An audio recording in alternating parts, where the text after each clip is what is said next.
ഹരി ഓം ശ്രീ ഗുരുഭ്യോ നമഃ. ബോധമില്ലാതെ ഞാനേതുമേ വല്ലാതെ ഗാഥയായി ചൊല്ലുന്നു ഭാഷയായി.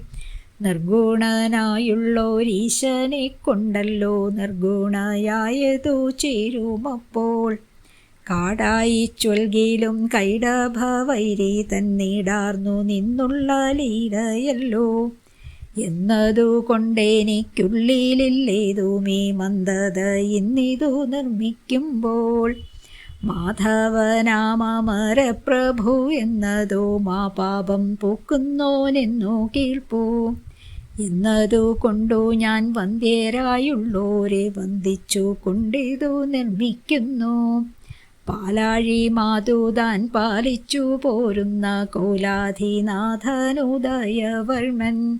ആജ്ഞയെ ചെയ്കയാൽ അജ്ഞനായുള്ള ഞാൻ പ്രാജ്ഞനൻ നിങ്ങനെ ഭാവിച്ചിപ്പോൾ. ദേവകി സൂനുവായി മീവി നിന്നിടുന്ന കേവലൻ തന്നോടെ ലീല ചൊൽവാൻ. ആവതല്ലായിലോ ആശ താൻ ചൊൽകയാൽ ആരംഭിച്ചിടുന്നേനായ വണ്ണം. ശ്രീപത്മനാഭൻ തഞ്ചായ എന്നിങ്ങനെ പേർ പെറ്റു നിന്നോരു മേദിനി താൻ. ദുഷ്ടരായുള്ളോരു മന്നവരെല്ലാരും ഒട്ടേറെ പോന്നു പിറക്കയാലേ.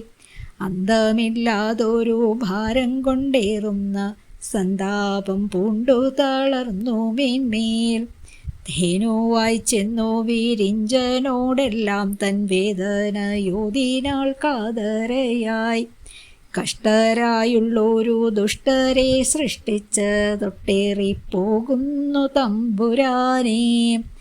ഭാരത്തെ കൊണ്ടു ഞാൻ പാതാള ലോകത്തു പാരാതെ വീഴുന്നതുണ്ടു നേരെ. ഇണ്ടലെ തൂകുന്ന വൻഭാരമിങ്ങനെ ഉണ്ടായില്ലെന്നുമേ പണ്ടേനിക്കോ. കുമ്പിട്ടു നിന്നോരു കൂർമ്മവും ചെഞ്ചമ്മേ തൺപെട്ടു പോകുന്നതുണ്ടു പാർത്താൽ. ഉക്കനായി നിന്നോരു പന്നകനാഥനോ ശുൽക്കാരമേറുന്നു തിന്നെല്ലാം. ഹരി ഓം ശ്രീ ഗുരുഭ്യോ നമഃ.